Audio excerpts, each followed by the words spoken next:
ẹ̀yin tèmi ẹ jẹ́ ká farabalẹ̀ ká jọ wo àwọn pictures yìí, àwọn Christmas pictures tí gbogbo ẹ̀ dùn rí, tí wọ́n dùn wò, tí wọ́n beautiful, tí wọ́n fine gan. Ẹ farabalẹ̀ ẹ jẹ́ ká jọ wò ó dé òpin nígbà tí ẹ ó sì máa rí àwọn àyànfẹ́ yín tí ẹ nífẹ̀ẹ́ sí jùlọ. Ẹ jẹ́ ká jọ rate ẹ̀. Àkọ́kọ́ ni a ti rí Vicky James àti ọkọ rẹ̀, ẹ wo bọ́n ṣe rẹwà. Ẹ wò ó, mo fún wọn ní 9/10. This is beautiful. Oh my God, see Tonto, this is so beautiful. Dayọ̀ Amusa àti ọmọ rẹ̀ yìí máa rẹwà. Ẹ wo àwọn Johnson, àwọn ìyá ìbejì àti bàbá ìbejì, ẹ wò wọ́n fine. Tẹ̀gàn ni ẹ̀. This is mommy of Lagos of Lily.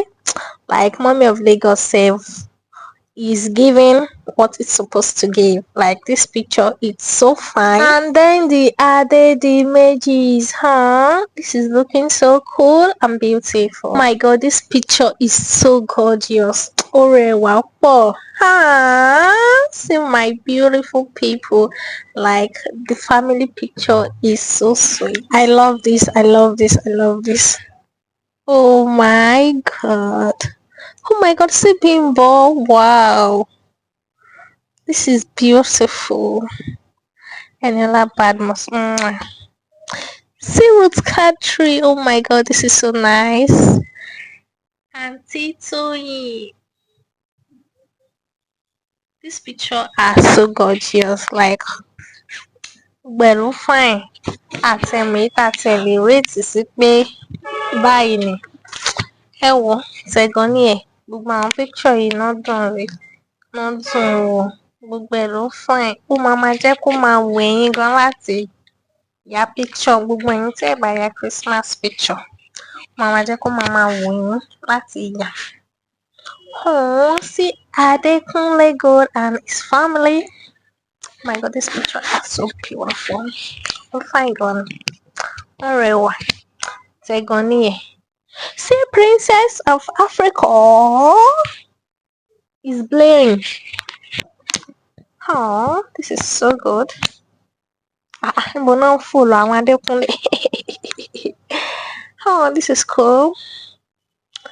Ó fine o, ó fine o, ó fine o, ó rẹwà gan ni o. Oh wow. Perfect. Perfect. Perfect. Perfect. Oh my God, this is so sweet. Mwah. Mwah. Oh my God. Mwah. Mwah, mwah. With the newborn baby. Oh my God, this is sweet. Mwah. Àwọn wo ni ẹ̀yin yàn láàyò nínú gbogbo àwọn pictures tí ó dùn rí tí à ń wò yìí? Ẹ wò ó, èmi gẹ́gẹ́ bí ẹnìkan, ṣé ká má fì síbì kan, ṣé ká má ṣàṣejù? Gbogbo àwọn pictures yìí náà rẹwà. Wọ́n dùn rí, wọ́n dùn wò. Wọ́n fine jù wọ̀.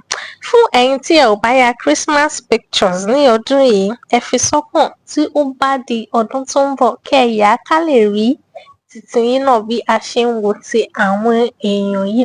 Ẹ wò ta lẹ̀yin nífẹ̀ẹ́ sí jùlọ. Ẹ jẹ́ kí n mọ̀ ní under comment section.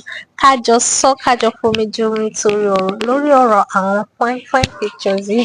Ẹ wò ó tún dìgbà kan náà. Ẹ má gbàgbé tí ẹ ò bá ti subscribe sí orí channel ọmọ yín kékeré yìí tẹ́lẹ̀, ẹ jọ̀ọ́ ẹ bá mi subscribe.